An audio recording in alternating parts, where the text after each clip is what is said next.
beritanya di situ ya.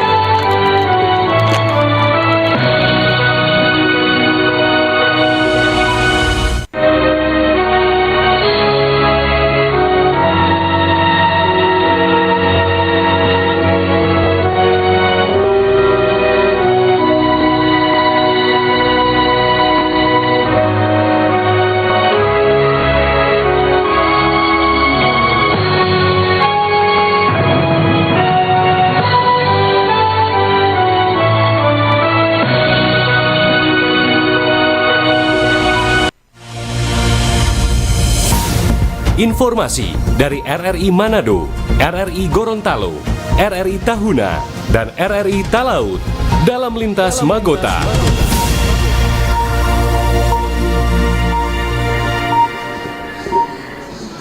Pukul 17 waktu Indonesia Tengah, Radio Republik Indonesia dengan Lintas Berita Magota, Manado, Gorontalo, Tahuna, Talaut.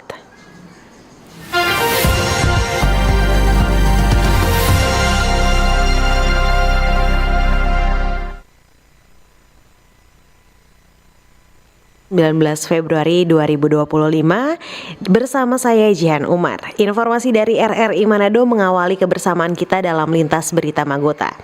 Meskipun ada efisiensi anggaran, Balai Pelaksana Jalan Nasional BPJN Sulawesi Utara terus melakukan perbaikan dan pekerjaan guna meminimalisir angka kecelakaan kendaraan bermotor. Aktivitas penambalan jalan berlubang di ruas jalan Interchange Manado telah dilakukan oleh Balai Pelaksanaan Jalan Nasional BPJN Sulawesi Utara. Penambalan jalan dilakukan untuk memberikan rasa aman bagi pengguna jalan yang melintas.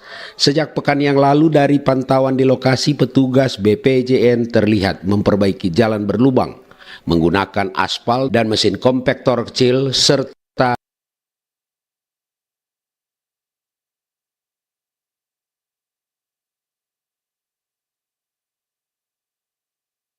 agar tidak terjadi kecelakaan. Hal ini dikatakan Kepala Balai BPJN Sulawesi Utara, Hendiana. Di dalam kondisi keterbatasan ini, tapi kita tetap melaksanakan pelayanan kita untuk bisa memberikan jalan yang berkeselamatan dan aman. Tidak, kita akan seluruh lubang kita inventaris, kita akan laksanakan secara bertahap penutupan. Dan kita juga menggunakan alat-alat yang kita punya, gitu kan.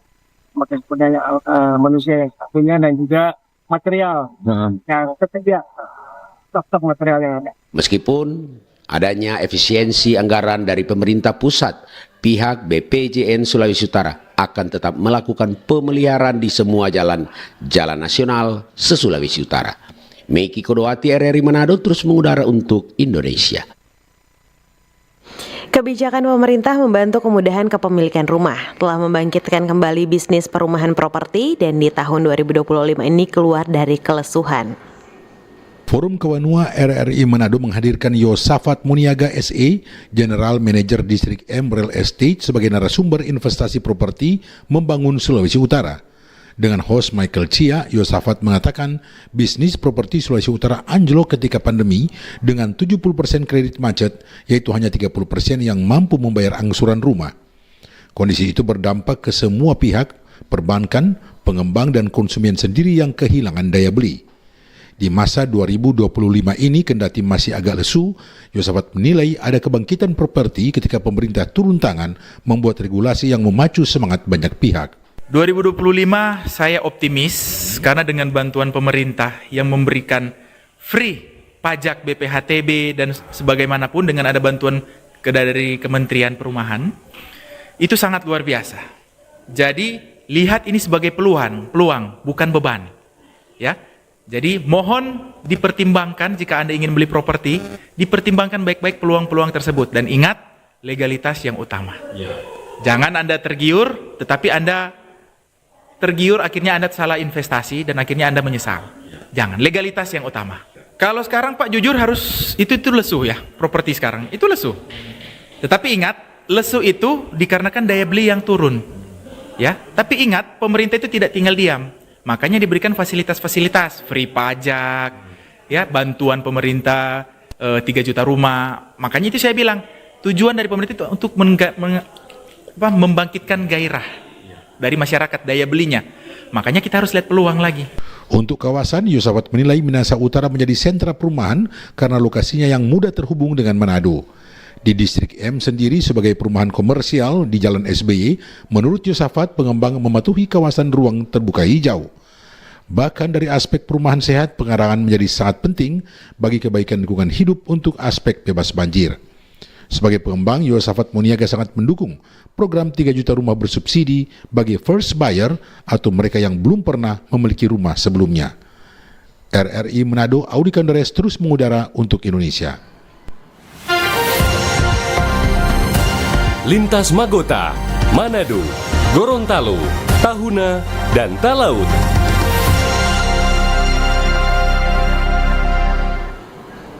Dari RRI Manado kita beralih ke RRI Gorontalo. Warga Gorontalo meminta pemerintah mengantisipasi peningkatan penggunaan LPG selama Ramadan.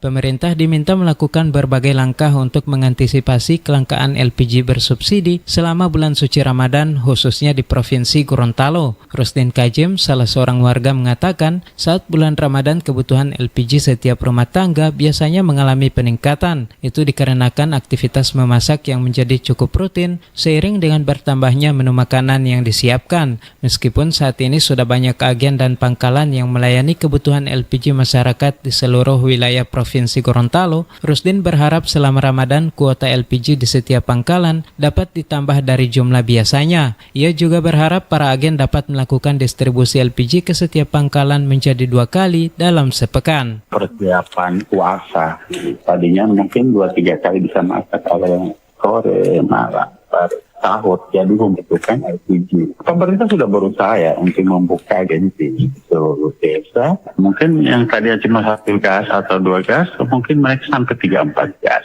Seminggu sekali, akan mungkin seminggu 2 kali. Bagaimanapun ke depan nanti, kita berdoa ya, insya Allah, dan beberapa lagi di kuasa ini, pemerintah akan menambah yang tadinya mungkin cuma 50, bisa ditambah 60 atau 5. Itu semua itu. Menanggapi harapan masyarakat tersebut, Kepala Dinas Perindustrian dan Perdagangan Disperindak Kabupaten Gorontalo, Victor Asiku, menyebut kuota LPG 3 kg di Provinsi Gorontalo, khususnya di Kabupaten Gorontalo, selama ini sudah cukup memenuhi kebutuhan masyarakat. Menurutnya, selama ini yang seringkali membuat LPG bersubsidi menjadi langka karena adanya oknum-oknum yang melakukan penimbunan atau keterlambatan distribusi ke setiap pangkalan.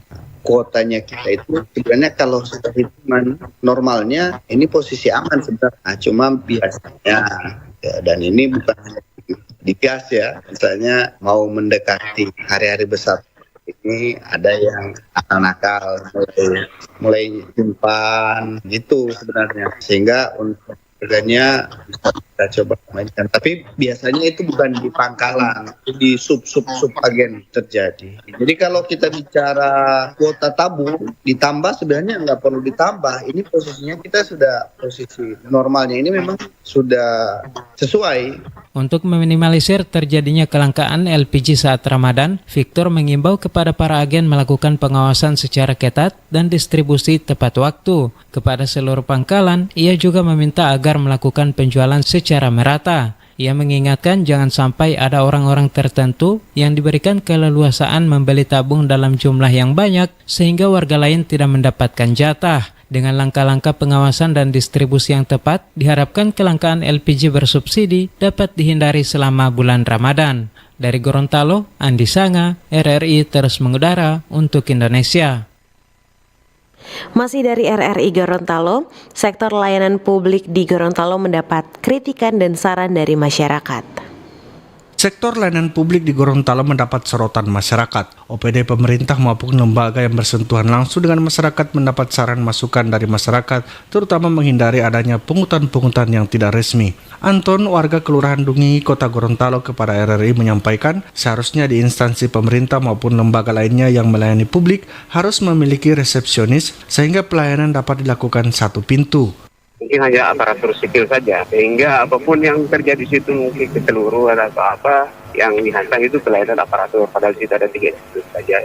Kemudian untuk secara keseluruhan pelayanan ASN ini saya melihat belum adanya sistem yang tepat. Seharusnya di masing-masing institusi itu, di masing-masing kantor itu, ada yang namanya resepsionis, sehingga pelayanan itu tidak sampai masuk ke ruangan-ruangan apalagi yang menimbulkan celah pungli gitu. Terkait layanan publik ini menjadi bagian tugas fungsi Ombudsman RI untuk mengawasi serta menjembatani keluhan masyarakat terhadap instansi layanan publik. Ombudsman RI perwakilan Gorontalo saat ini sudah menerima 51 laporan terkait pelayanan publik periode Januari hingga Februari 2025. Kepala Ombudsman RI perwakilan Gorontalo, Muslimin B. Putra, saat dikonfirmasi mengemukakan laporan-laporan tersebut mencakup berbagai sektor, namun sektor pendidikan mendominasi dengan jumlah 14 laporan. Data yang diterima oleh bagian keasistenan penerimaan dan verifikasi laporan, Januari-Februari ini yang tertinggi itu adalah pendidikan, ada sekitar 14 laporan masyarakat. Dari 51 laporan, total laporan dari Januari Februari ini. Selain sektor pendidikan, laporan-laporan lainnya juga datang dari sektor kesehatan, administrasi kependudukan, dan infrastruktur. Dari 51 laporan yang diterima, sebanyak 25 laporan sudah ditindaklanjuti melalui sistem reaksi cepat Ombudsman atau RCO. Sistem ini bertujuan untuk menangani laporan yang membutuhkan penyelesaian segera agar dapat memberikan dampak yang langsung dirasakan oleh masyarakat. Terkait dengan tindak lanjut laporan, Ombudsman RI perwakilan Gorontalo juga melakukan pemantauan secara rutin terhadap proses penyelesaian kasus-kasus yang dilaporkan oleh masyarakat. Dari Gorontalo, Taufik Usman, Pro 1 RRI, terus mengudara untuk Indonesia. Lintas Magota, Manado, Gorontalo, Tahuna, dan Talaut.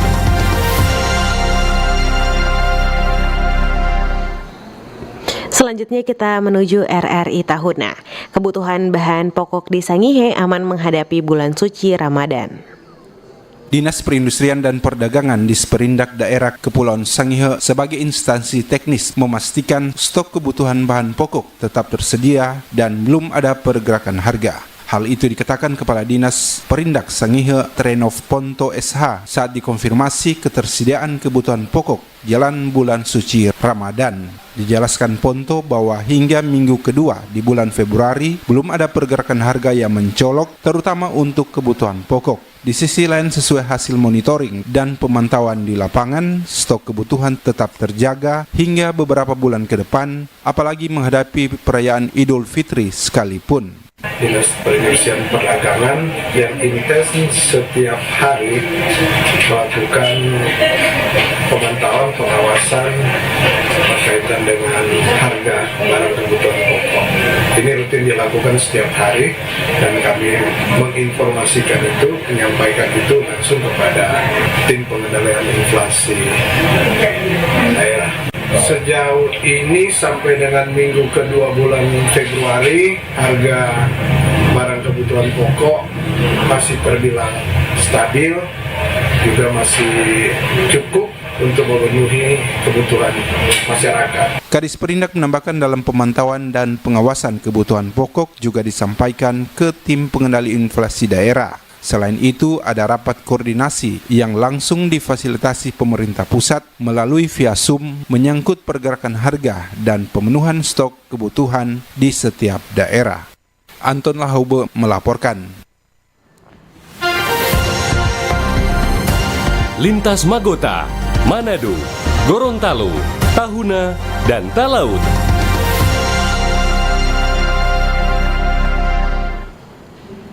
Dari Tahuna kita menuju Talaut, maksud berlayar ke Pulau Dampulis atau perahu penangkap ikan asal Bitung tabrak karang di perairan Karatung. Talaut evakuasi telah mencoba dilakukan namun belum membuahkan hasil. Sebuah kapal penangkap ikan atau Pajeko dengan nama Al-Ansar 02 milik Rainer Palit mengalami kecelakaan laut menabrak karang saat berlayar di perairan laut Pulau Karatung, Kecamatan Anusa, Kabupaten Kepulauan Talaut, Sulawesi Utara. Pajeko yang berlayar dari Pelabuhan Tandurusa, Kota Bitung pada Sabtu pekan lalu ini sebelumnya tiba di Desa Laluhe pada Minggu esok harinya. Dari situ, kapal tersebut bertolak Senin 17 Februari 2025 siang menuju Desa Dampulis. Dalam pelayaran tersebut, kapal tiba-tiba menabrak karang tepatnya di perairan wilayah pantai yang bernama Orongge di Desa Karatung, Kecamatan Nanusa.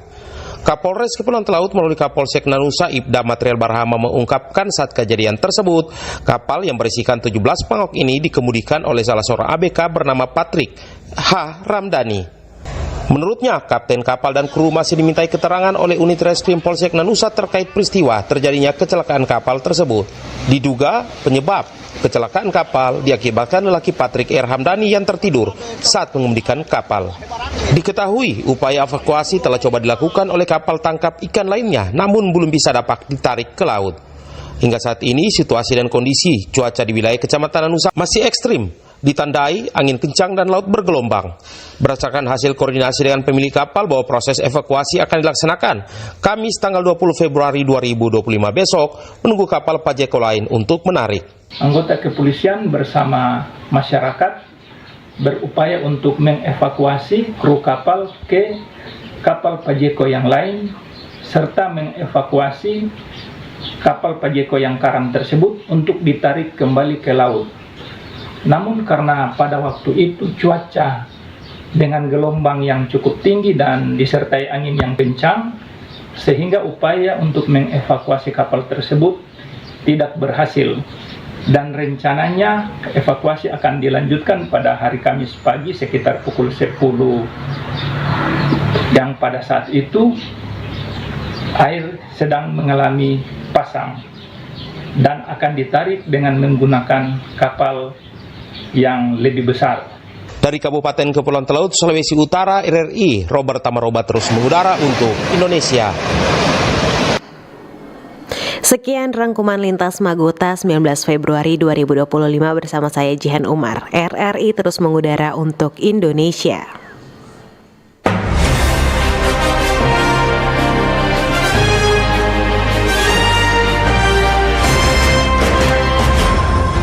Demikian informasi dari RRI Manado, RRI Gorontalo, RRI Tahuna, dan RRI Talaut dalam Lintas Magota.